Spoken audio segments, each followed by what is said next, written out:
Vamos então para a última parte 3 de 3 da Lei 12.846, que trata da responsabilização administrativa e civil de pessoas jurídicas pela prática de atos contra a administração pública, a chamada Lei Anticorrupção. Eu sou Adriana Ferreira Fernandes, servidora concursada do IPSENG, que é o Instituto de Previdência dos Servidores do Estado de Minas Gerais. Também sou bibliotecária formada pela UFMG. Depois eu fiz Direito pelo Unicentro Metodista Isabela Hendricks. Fui professora de Direito por uns quase 15 anos antes da pandemia, e de disciplinas afins em cursos preparatórios para concurso e também em cursos profissionalizantes. Fui advogada voluntária em diversas ações sociais. Hoje eu sou radialista na Rádio Web Feito em Casa, com o programa Quem Manda São Elas, toda segunda-feira às 20 horas. Sou hipnoterapeuta. Gente, geminiana atira pra tudo quanto é lado. Eu gosto dessa diversidade. Eu sou hipnoterapeuta. Eu trabalho com programação neurolinguística potencializada pela hipnose. Dá uma olhadinha lá no meu site, adrianafernandes.com. E também sou escritora. Eu tenho o e-book sobre a família Rezende, eu sou genealogista amadora da família Rezende e conto toda a história porque, sim, a família Rezende brasileira, 99% vem da mesma origem e eu conto isso nesse livreto. Eu também tenho um livro sobre os aspectos jurídicos da atividade de bombeiro profissional civil e o chamado SOCEM dessa atividade. Tenho 2 livros de crônicas, A Vida em Palavras 1 e A Vida em Palavras 2. A Vida em Palavras 1, eu associo direito e humor. Eu conto passagens da minha vida e relaciono com direitos do cidadão, sobre segurança pública, traição, indenizações e vários outros temas. Já no A Vida em Palavras 2, eu falo exclusivamente sobre sexo e relacionamentos. Esse livro também é um livro muito divertido e que foi direcionado para as mulheres, mas que todo homem deve ler. Eu falo sobre o tamanho do pinto, sobre traição, sobre casamento, uma série de coisas nessa temática de sexo e relacionamentos. Você encontra os 3 últimos na versão física pela editora Multifoco e todos eles na versão e-book pela Amazon. R$10, outro tá R$15, o dos Rezende, se não me engano, tá R$20. São preços bem acessíveis e são livros bacanas. Dúvidas, você pode mandar um e-mail para adrifernandesbh@gmail.com e meu Instagram é @adrifernandesbh. Não se esqueça de ativar o sininho, se inscrever aqui nesse canal do YouTube e compartilhar com os amigos. Bora estudar. Já falei demais.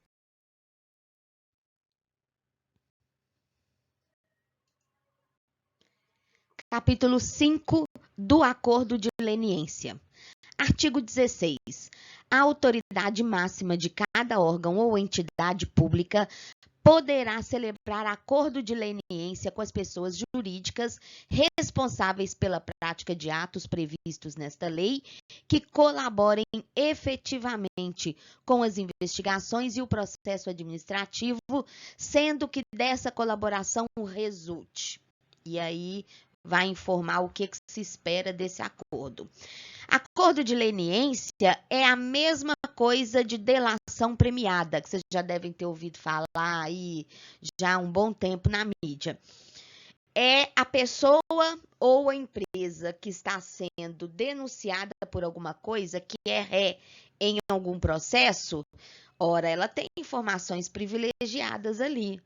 Quem que ajudou ela, qual agente público ali do órgão que favoreceu para ela poder praticar os atos ilícitos, que outras empresas fazem isso, ela tem informações privilegiadas. Se ela fizer um acordo, passar essas informações e o poder público conseguir recuperar bens, etc., nós vamos ver aqui o que deve resultar disso. Aí ela pode ter a penalidade abrandada. Então, o que pode ser pegadinha de prova? Pessoa física, pessoa natural, faz delação premiada. Pessoa jurídica, empresa, faz acordo de leniência. Como a Lei 12.846, a Lei Anticorrupção, trata apenas de pessoa jurídica, sempre que se estiver referindo a ela, fala-se em acordo de leniência. Se cair na prova algo dizendo que a empresa pode fazer delação premiada, ou o sócio da empresa pode fazer delação premiada, está errado. A empresa só pode fazer acordo de leniência. E essa lei não trata do sócio da empresa, trata da empresa, tá bom? Então, vamos ficar bem atento aí com essa questão. A lei anticorrupção só trata de acordo de leniência, que na outra legislação, quando vai tratar de pessoa física, chama delação premiada. É a mesma coisa, só que o acordo de leniência diz respeito exclusivamente à pessoa jurídica.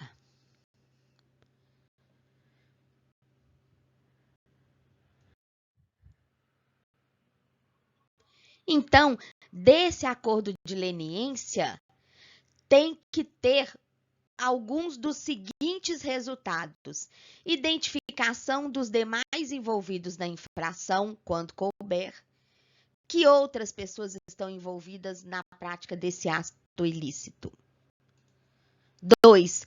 A obtenção célere, quer dizer, a obtenção mais rápida de informações e documentos que comprovem o ilícito sob apuração. Nós vimos que a comissão que está apurando o procedimento, a comissão que está apurando o ato ilícito, ela pode pedir que o jurídico do órgão peça, por exemplo, busca e apreensão de documentos ou de computadores na justiça. Se por um acordo de leniência a empresa garantir a entrega desses documentos, vai garantir que a comissão tenha essas informações mais rápido do que se for pedir na justiça. Então, é uma possibilidade para fazer o acordo de leniência. Parágrafo 1º. O acordo... Então, peraí.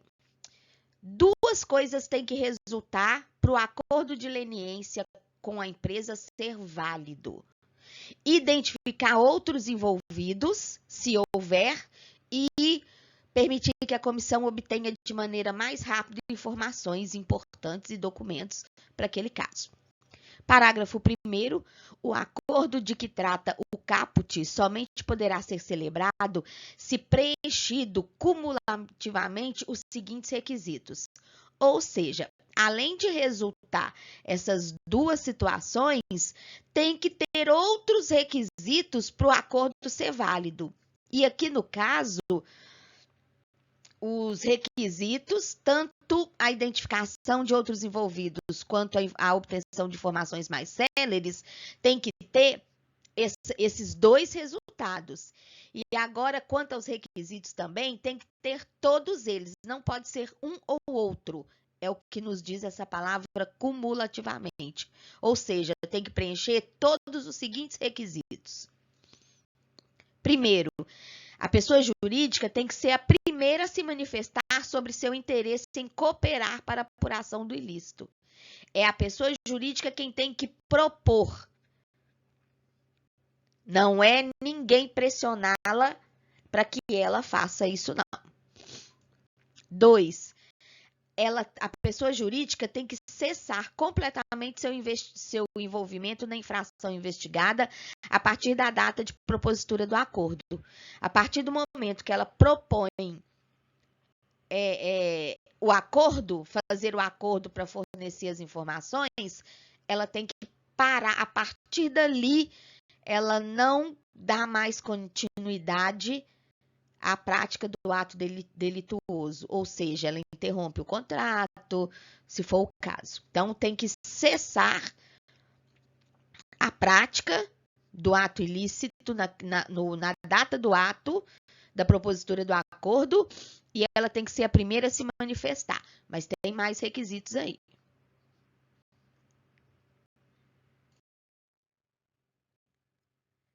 Último requisito. 3.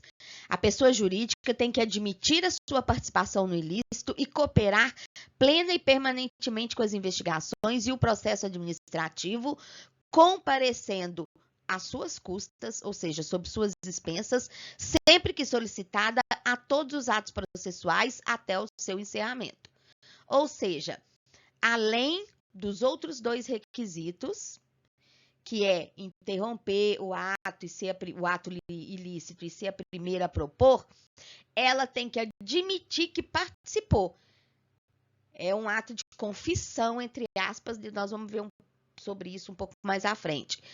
E ela tem que cooperar plenamente e permanentemente. Não é só deu aquelas 2 informações lá de prováveis envolvidos e de obtenção mais célere de informações, que aí agora ela pode cruzar os braços e não ajuda. Não, ela tem que cooperar durante toda a investigação, vindo depor sempre que solicitada às suas custas e não às custas do órgão, até o encerramento do processo.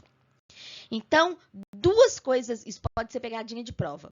2 coisas devem resultar do acordo e 3 requisitos devem ser cumpridos para esse acordo ter validade. 2 resultados: informar outros participantes e garantir a obtenção mais rápida de informações. 2 resultados. 3 requisitos: ser a primeira a propor, interromper a prática do ato criminoso e participar plena e permanentemente das investigações, comparecendo a todos os atos às suas custas. Parágrafo 2º. A celebração do acordo de leniência isentará a pessoa jurídica das sanções previstas no inciso 2 do artigo 6º e no inciso 4 do artigo 19, e reduzirá em até 2/3 o valor da multa aplicável. Se ela fez um acordo, então ela vai ter um benefício. Qual é o benefício? Vai isentar a pessoa da sanção, da penalidade prevista no inciso 2 do artigo 6º, que é a publicação extraordinária do extrato de sentença. São 2 penalidades que essa lei trata, a multa e a publicação. Então, se ela fizer o acordo de leniência, ela já não vai ser publicado, o extrato de sentença não vai ser publicado, não vai ter aquele edital publicado em meio de comunicação de grande circulação, nem lá no estabelecimento da empresa visível ao público. Ela, então, fica isenta dessa publicidade. E também no inciso 4 do artigo 19, que a gente ainda não viu, mas que informa que lá no artigo 19 a gente vai ver a empresa que comete um ato ilícito contra o poder público, ela vai ficar proibida de receber verba do Estado para qualquer fins pelo prazo de 1 a 5 anos. Mas quem fizer o acordo de leniência, esse quesito não se aplica, essa proibição não se aplica. E ainda pode reduzir em até 2/3 o valor da multa. Se a multa foi de 1 milhão, ela vai pagar coisa de 300 e poucos mil reais. Se celebrar o acordo. E para celebrar o acordo, o Ministério Público, no caso, estou falando bobagem, o Ministério Público é da delação premiada. Para celebrar o acordo, a comissão e o órgão jurídico da administração pública vai verificar se todos os requisitos foram preenchidos e se aqueles dois resultados foram garantidos. Se não, não celebra. Se celebrou o acordo, é porque já foi verificado que aquilo tudo foi garantido, foi previsto, foi cumprido, e aí, então ela vai ter esses benefícios. São 3 benefícios, então, que a empresa tem quando ela celebra o acordo de leniência. Não vai ter a publicação extraordinária do extrato de sentença, não vai ficar proibida de receber verbas para outras questões e pode ter a multa reduzida em até 2/3.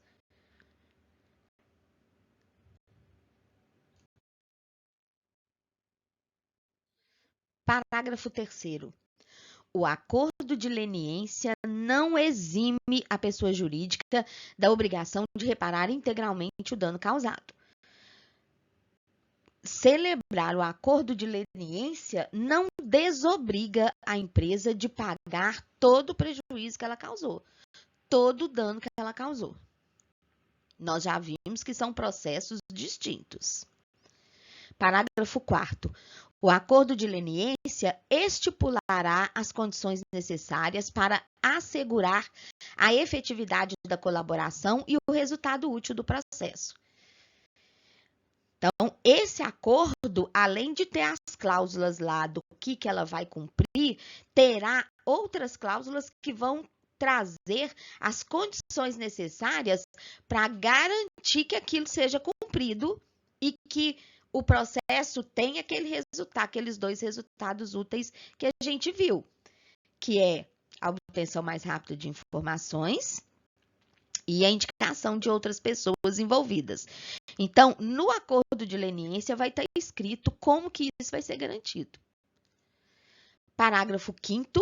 Os efeitos do acordo de leniência serão estendidos às pessoas jurídicas que integram o mesmo grupo econômico de fato e de direito, desde que firmem o acordo em conjunto, respeitadas as condições nele estabelecidas.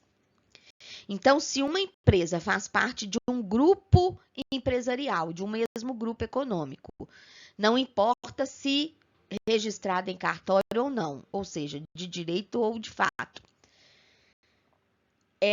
As outras empresas, desde que celebrem o acordo junto com a outra, vão ter os efeitos que são aqueles 3 benefícios que a gente viu, que é não ter a publicação extraordinária, poder continuar recebendo verba do governo para outros projetos e tinha de esquecer o último, e ter a penalidade, a multa reduzida em até 2/3. Parágrafo 6º. A proposta de acordo de leniência somente se tornará pública após a efetivação do respectivo acordo, salvo no interesse das investigações e do processo administrativo. Ou seja, esse acordo será mantido em sigilo até que tudo seja efetivado, que tudo ocorra, que sejam indicadas as pessoas, que as informações sejam obtidas, porque senão outras pessoas podem dar sumiço ali nos computadores, nos documentos, etc. Tá? Agora, se a comissão achar que deve divulgar antes, conforme o interesse ali das investigações, pode divulgar antes. Mas o certo é que mantenha sigilo. Parágrafo 7º. Não importará em reconhecimento da prática do ato ilícito investigado a proposta de acordo de leniência rejeitada. Nós vimos lá que ao propor o acordo de leniência, funciona como uma confissão da empresa. Mas se ela propõe um acordo e o acordo seja rejeitado pela comissão ou pelo órgão jurídico da administração pública, fica tudo em branco, não se considera, então, não se considera que aquela proposta de acordo seja uma confissão da prática do ato. As investigações correm normalmente, desconsiderando tudo isso. Quer dizer, a gente sabe que é uma confissão, mas na hora de motivar a aplicação das sanções, lá na frente, se considerarem que a empresa é culpada, uma das motivações não pode ser que a proposta de acordo de leniência indica que a empresa estaria confessando o ato. Isso não pode constar das motivações e por isso não deve ser levado em conta.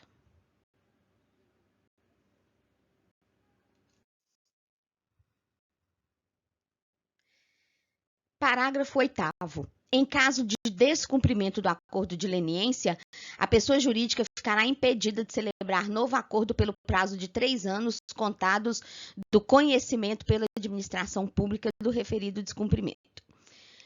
A empresa prometeu, foram garantidos ali todas as condições e fica-se sabendo que ela deixou de entregar documentos importantes, ela omitiu coisas importantes, houve então descumprimento. E aí, se ela for pega em outro ato ilícito, em até 3 anos do conhecimento do descumprimento do acordo, ela não pode celebrar novo acordo para obter aquelas 3 penalidades, aqueles 3 benefícios que a gente viu. Que quais são mesmo os benefícios do acordo? Não ter a publicação extraordinária, ter a multa reduzida em até 2/3 e poder continuar recebendo benefícios em outros projetos. Então, está aí. Se descobrirem que houve o descumprimento do acordo e essa empresa estiver envolvida em outros ilícitos, por 3 anos ela está impedida de celebrar novos acordos. Parágrafo 9º. A celebração do acordo de leniência interrompe o prazo prescricional dos atos ilícitos previsto nessa lei. Nós vamos ver mais adiante qual é esse prazo. Se você não descobrir o ilícito em até X anos da ocorrência dele, ele prescreveu. Mas aí, opa, eu descobri ali, tá faltando 5 anos. A celebração do acordo de leniência para de contar esse prazo.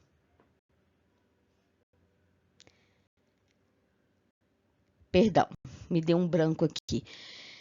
Mas é isso mesmo, a celebração do acordo de leniência interrompe esse prazo prescricional do ato ilícito que ela cometeu. Interrompe. O que é interromper? Se ela descumpre, começa a contar o prazo todo de novo. E aí, não tem mais. Aí conta do zero o prazo prescricional. Complicado, né?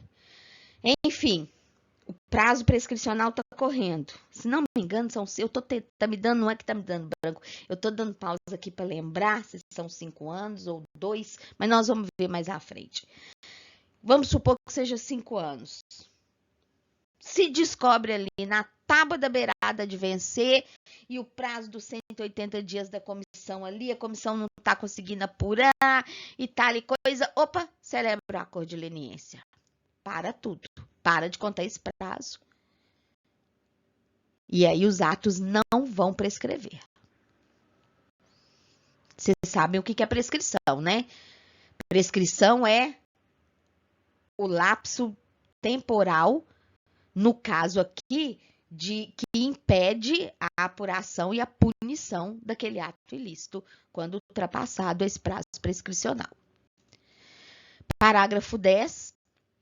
A Controladoria Geral da União, CGU, é o órgão competente para celebrar os acordos de leniência.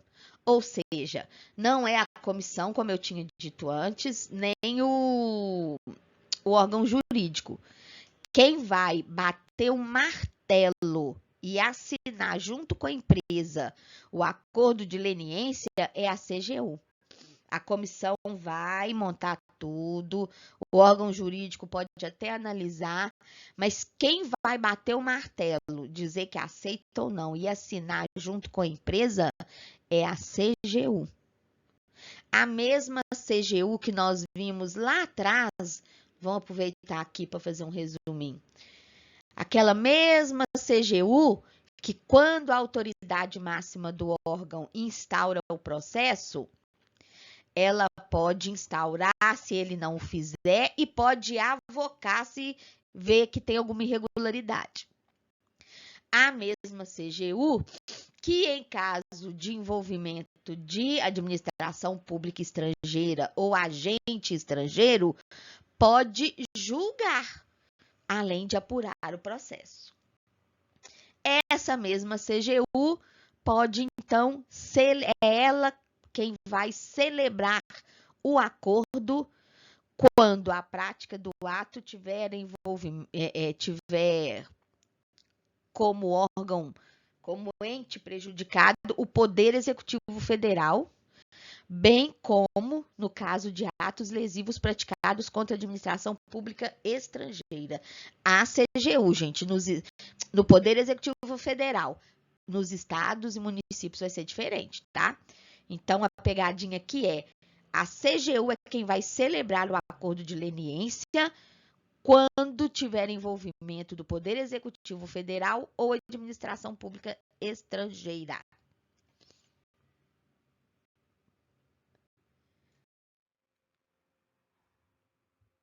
Artigo 17.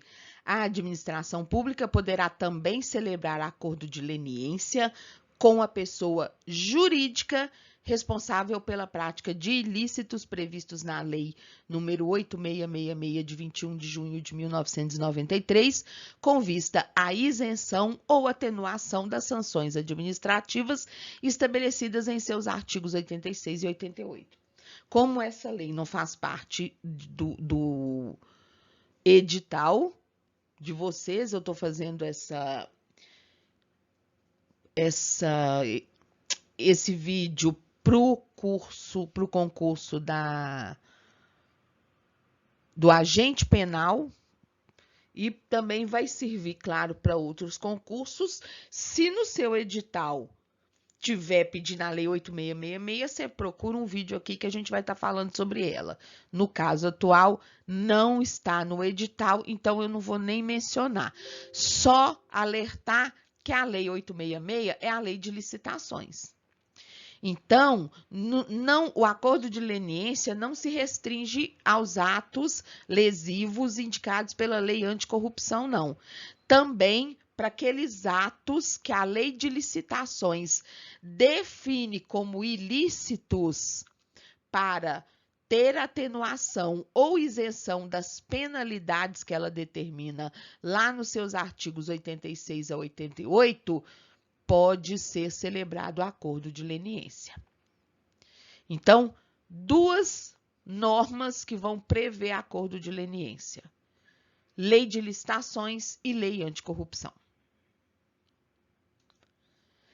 Capítulo 6, da responsabilização judicial, porque até agora nós vimos a responsabilização administrativa e civil, só no âmbito da administração pública. A administração pública punindo a empresa que praticou o ato ilícito. Agora vamos ver sobre a responsabilização judicial. Artigo 18. Na esfera administrativa, a responsabilidade da pessoa jurídica não afasta a possibilidade de sua responsabilização na esfera judicial. Ou seja, além de todo esse processo que a gente viu correndo ali no âmbito da administração pública, também é possível ajuizar a ação contra essa empresa. A penalização ou não na esfera administrativa não afasta a possibilidade do Ministério Público, por exemplo, entrar contra essa empresa no âmbito judicial.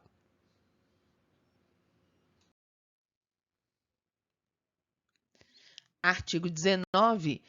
Em razão da prática de atos previstos no artigo 5º desta lei, os atos que são considerados lesivos à administração pública nacional ou estrangeira, a União, os estados, o Distrito Federal e os municípios, ou seja, qualquer ente, por meio de suas respectivas advocacias públicas ou órgãos de representação judicial ou equivalentes, e o Ministério Público poderão ajuizar a ação com vistas à aplicação das seguintes sanções às pessoas jurídicas infratoras. Então, agora a gente entra na lista das punições que somente o judiciário pode aplicar.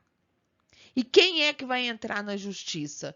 O Ministério Público ou as advocacias públicas ou órgãos equivalentes, o corpo jurídico do ente.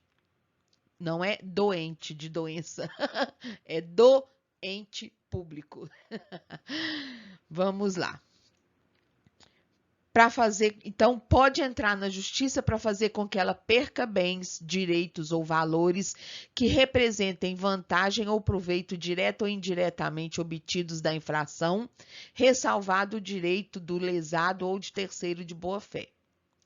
Então, além de ter a multa aplicada, além de ter a sentença, o extrato de sentença publicado, além de ter que reparar o dano, ela tem que devolver tudo que ela teve, tudo que ela auferiu de vantagem com aquela prática.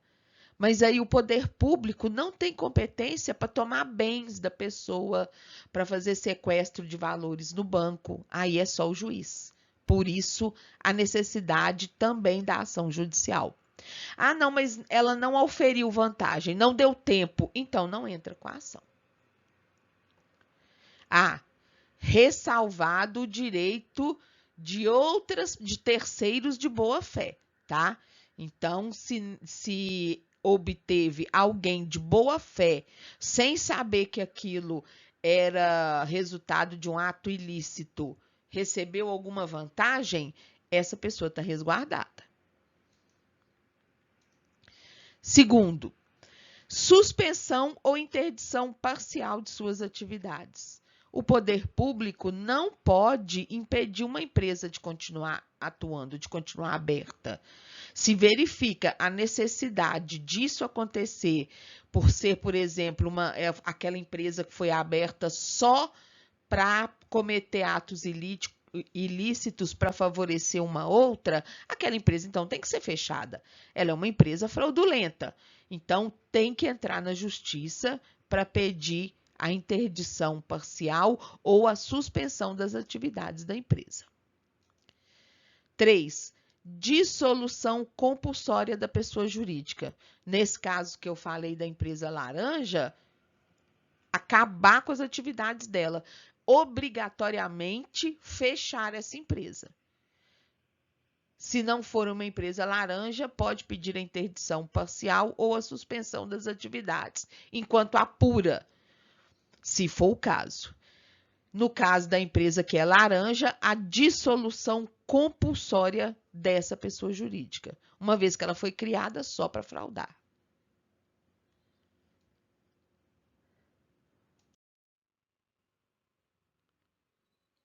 4.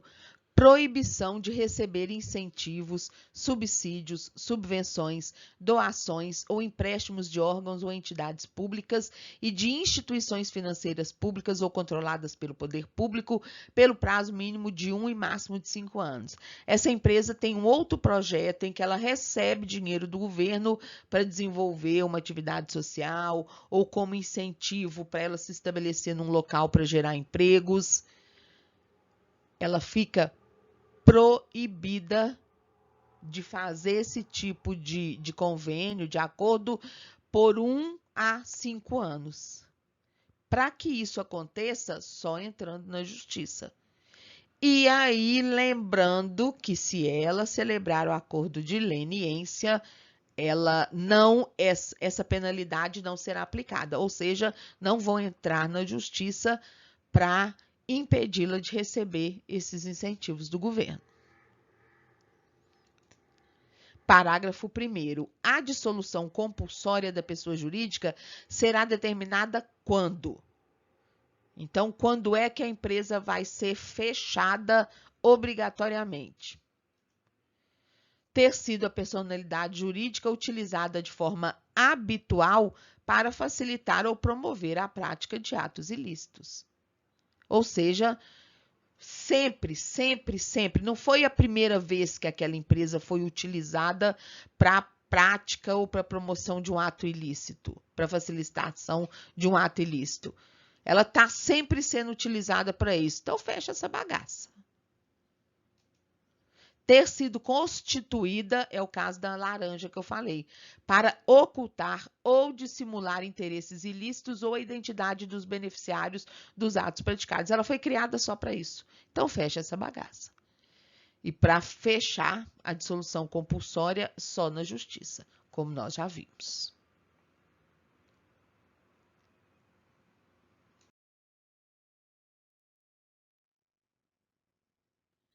Parágrafo 3º.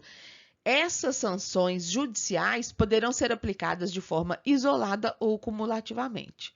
O juiz pode entender que é o caso de aplicar todas as sanções, ou então uma ou outra. É o juiz quem vai decidir. Parágrafo 4º. O Ministério Público ou a Advocacia Pública ou o órgão de representação judicial ou equivalente do órgão, do ente público, poderá requerer a indisponibilidade de bens, direitos ou valores necessários à garantia do pagamento da multa ou da reparação integral do dano causado, conforme previsto no artigo 7º, ressalvado o direito do terceiro de boa-fé. Então, por exemplo, não é só no caso de ter de volta o que a pessoa teve de benefício com a prática daquele ato que pode pedir na justiça a indisponibilidade dos bens e valores, não. Se o que ela tem de patrimônio, se ela não pagar os bens... mas eu tô agarrando aqui. Desculpa, se ela não pagar a multa, entra na justiça, pede a indisponibilidade dos bens até o valor necessário para o pagamento da multa. Se ela não faz a reparação dos danos, inscreve em dívida ativa, como a gente já viu, para não prescrever, e entra na justiça para pedir a indisponibilidade dos bens e valores até o valor da reparação. Ok? Conforme previsto no artigo 7º, ressalvado o direito do terceiro de boa-fé. Sempre, tá, gente? A pessoa que fez algum negócio com a empresa ou recebeu dela alguma coisa sem conhecimento do ilícito, os direitos dessa pessoa estão ressalvados. Artigo 20.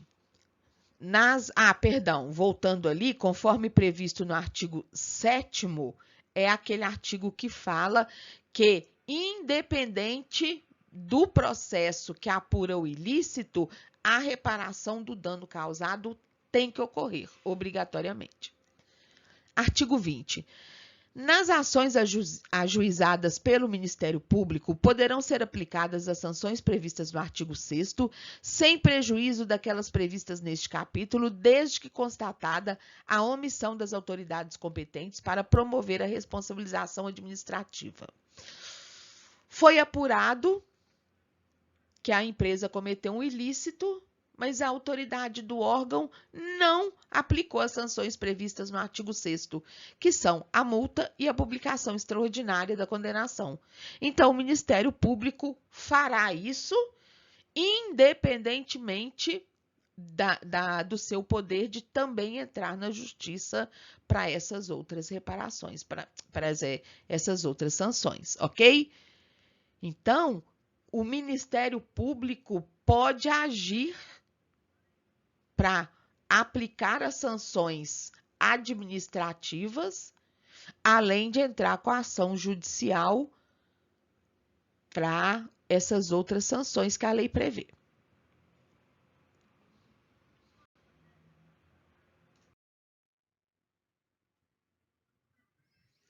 Artigo 21.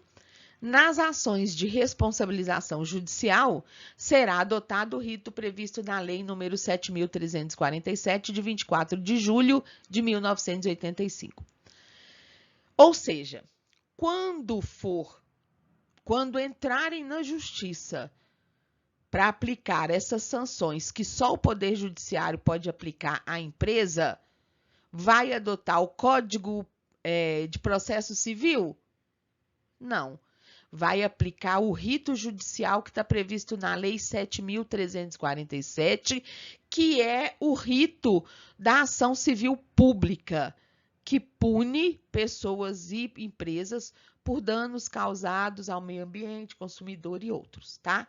Então, não é o Código de Processo Civil que vai determinar o trâmite do processo judicial, não.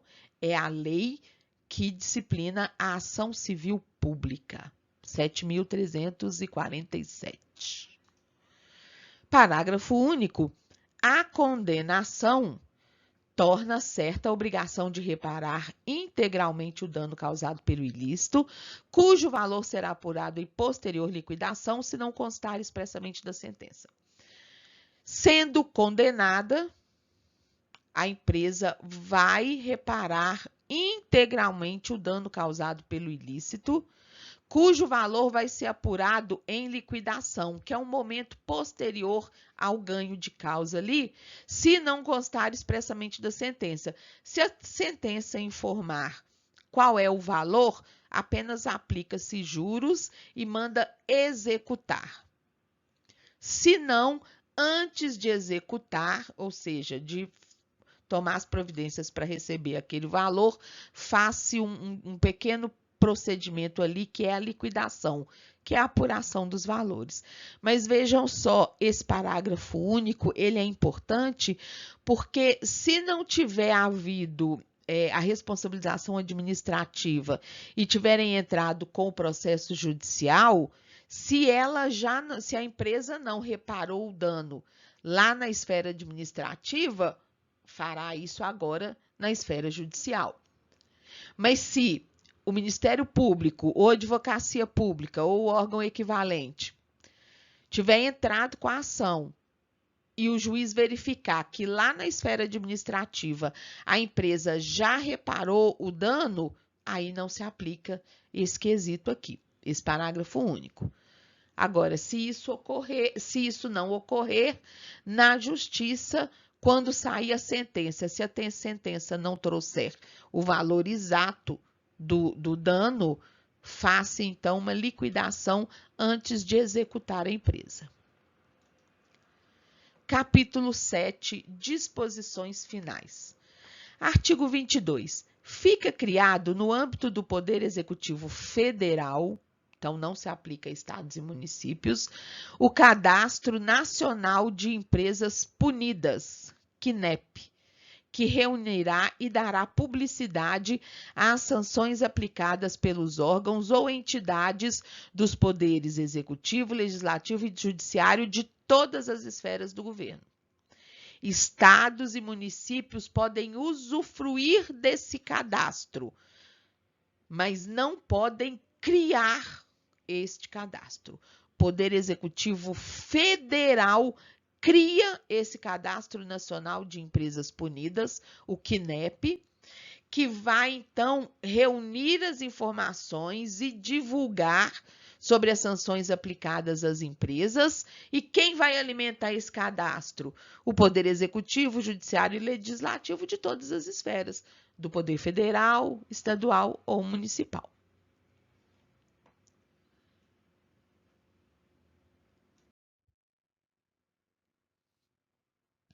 Parágrafo 1º. Os órgãos e entidades referidos no caput deverão informar e manter atualizados no CNEP os dados relativos às sanções por eles aplicadas. Então, os estados, municípios, o governo federal, quando aplicar a sanção a uma empresa, tem que imediatamente encaminhar para o CNEP que aquela empresa foi punida e depois, quando prescreve, retirar esse dado. Parágrafo 2º. O CNEP, Cadastro Nacional de Empresas Punidas, conterá, entre outras, as seguintes informações acerca das sanções aplicadas. 1. A razão social, o número de inscrição da pessoa jurídica ou entidade no CNPJ. 2. O tipo de sanção que foi aplicada. Foi a publicação extraordinária? Foi a multa? Foi as duas juntas? Entrou na justiça? O que o juiz mandou aplicar? Tem que constar. 3. A data da aplicação e da vigência final do efeito limitador ou impeditivo da sanção, quando for o caso. Olha, a gente não pôde aplicar a sanção ou aplicamos parcialmente por isso e aquilo. A data inicial e a data final dessa vigência.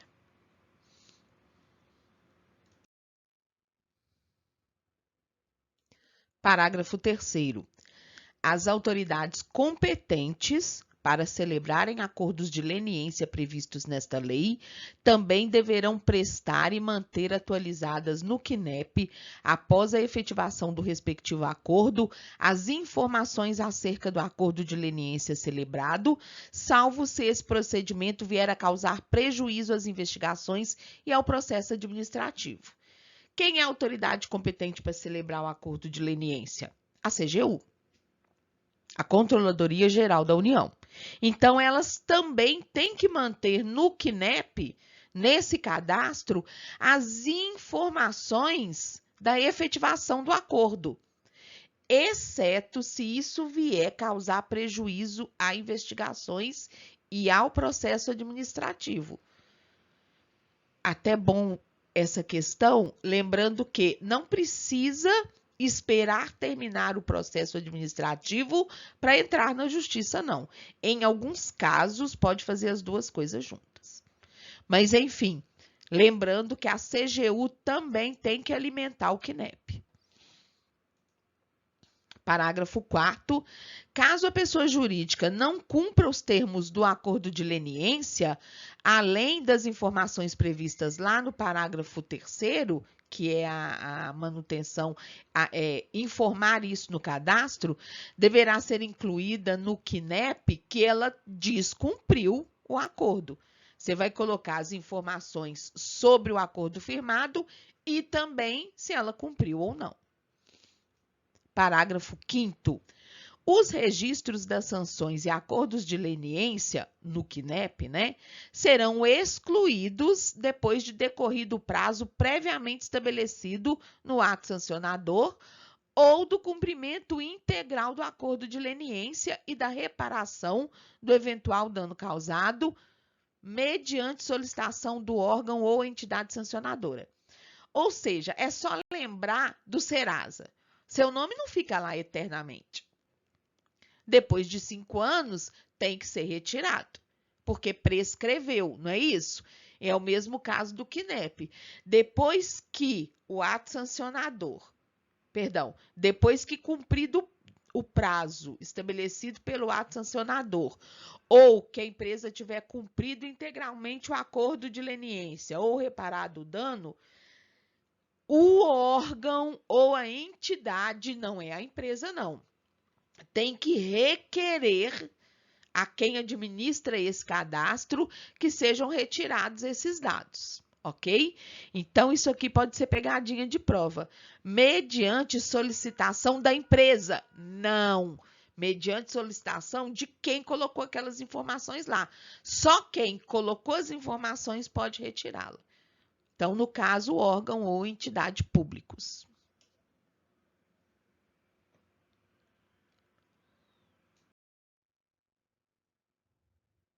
Artigo 23. Os órgãos ou entidades dos poderes executivo, legislativo e judiciário de todas as esferas do governo, ou seja, federal, estadual, municipal, deverão informar e manter atualizados para fins de publicidade no Cadastro Nacional de Pessoas Inidôneas e Suspensas, 6, de caráter público instituído no âmbito do Poder Executivo Federal, os dados relativos às sanções por eles aplicadas nos termos da Lei de Licitações. Ou seja, tem que alimentar o CNES e tem que alimentar o 6, que é o Cadastro Nacional de Empresas Inidôneas e Suspensas. Então, são 2 cadastros a serem alimentados e atualizados. O Cadastro Nacional de Empresas Punidas, o CNEP, e o Cadastro Nacional de Empresas Inidôneas e Suspensas, o 6. E incluir no 6 as informações relativas também à lei de licitações, não só à lei anticorrupção, não. Artigo 24. A multa e o perdimento de bens, direitos ou valores aplicados com fundamento nesta lei serão destinados preferencialmente aos órgãos ou entidades públicas lesadas. Porque arrecada a lei e toma os bens da entidade. Vai fazer o que com isso?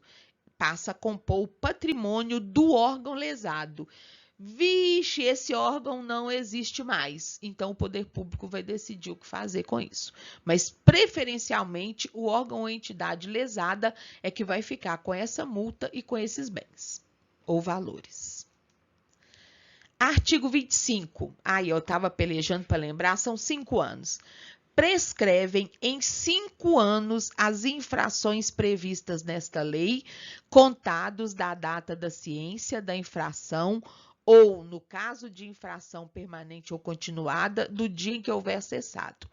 Primeiro, isso não se aplica àquela reparação integral do dano, porque como é dinheiro público, é imprescritível. Uai, Adriana, o que prescreve, então? A multa. Tá bom? Ou o perdimento de bens. Prescrevem em 5 anos as infrações previstas nessa lei. Se não apurar em 5 anos, ou se apurar e a empresa não pagar a multa, prescreve em 5 anos, contados da data da ciência da infração ou do dia em que ela tiver cessado, o direito de apurar e punir a empresa. 5 anos.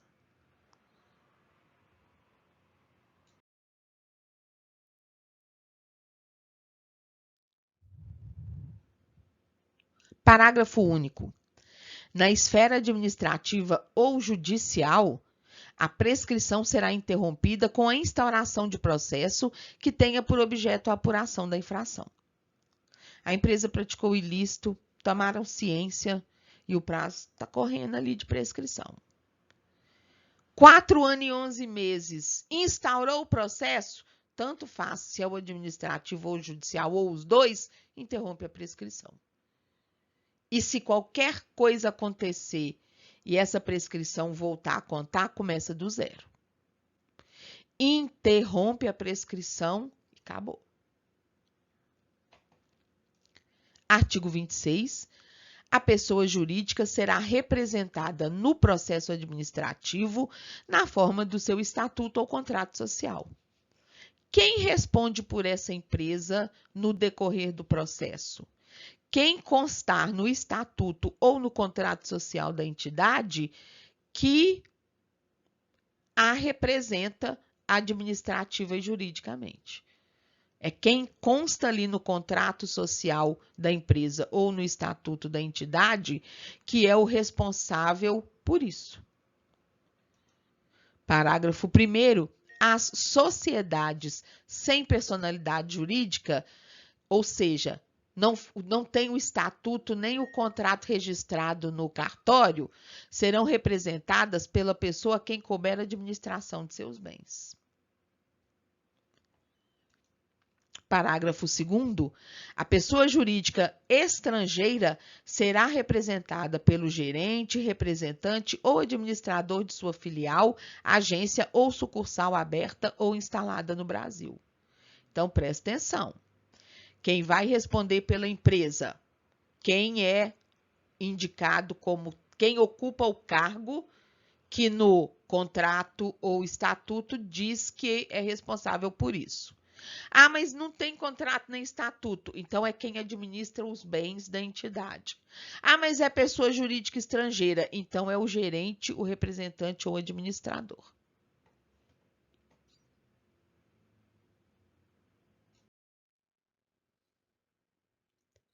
Artigo 27. A autoridade competente que, tendo conhecimento das infrações previstas nesta lei, não adotar providências para apuração dos fatos, será responsabilizada penal, civil e administrativamente nos termos da legislação específica aplicável. A autoridade tomou ciência do fato e não instaurou o processo. E aí? E aí que ela vai responder na esfera penal, na esfera civil e na esfera administrativa por ter feito isso.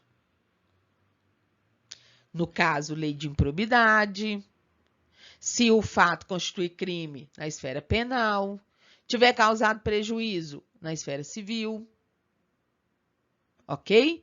Então, se a autoridade engavetar o processo ou se ela não abrir o processo, ela será penalizada por isso. Artigo 28. Esta lei aplica-se aos atos lesivos praticados por pessoa jurídica brasileira contra a administração pública estrangeira, ainda que cometidas no exterior. Então, não é só no caso de administração pública estrangeira com filial sucursal no Brasil, não. Se o crime tiver sido cometido contra a administração pública lá no país deles, se a pessoa jurídica que praticou esse ato lesivo for brasileira, tiver sido constituída aqui, ela vai responder, além de estar sujeita à legislação lá do país, ela está sujeita a essa lei anticorrupção aqui no país. Artigo 29. O disposto nesta lei não exclui as competências do Conselho Administrativo de Defesa Econômica, do Ministério da Justiça e do Ministério da Fazenda para processar e julgar fato que constitua infração à ordem econômica. Tem uma legislação específica, se não me engano, é o Código Tributário, que determina quais são os crimes, as infrações cometidas contra a ordem econômica. Aquela questão de cartel, por exemplo, de formação de cartel.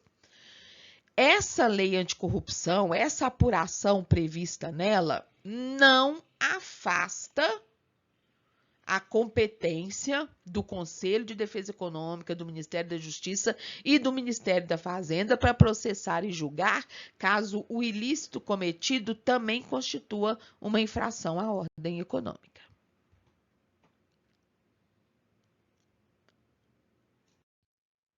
Artigo 30.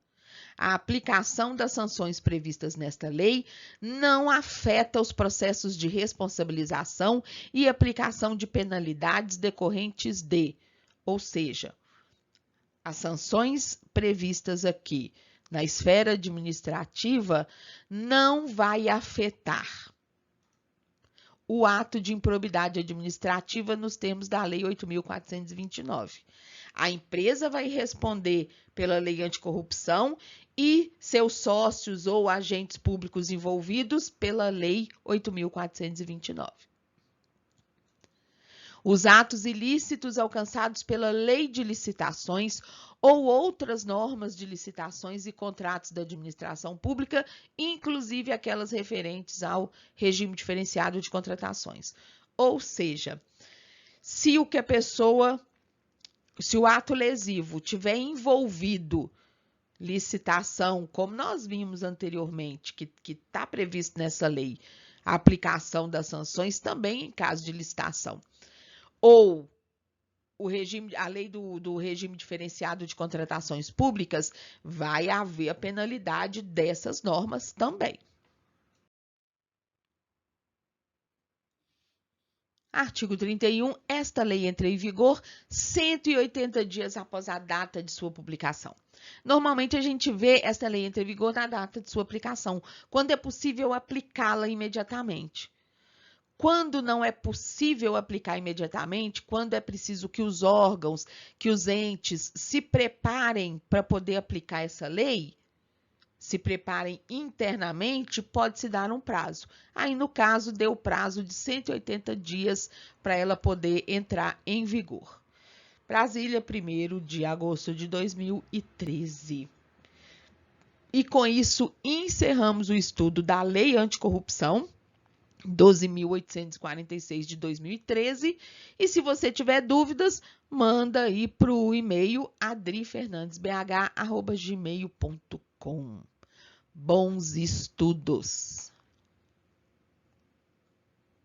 Se você chegou até aqui, este vídeo de alguma forma foi útil para você.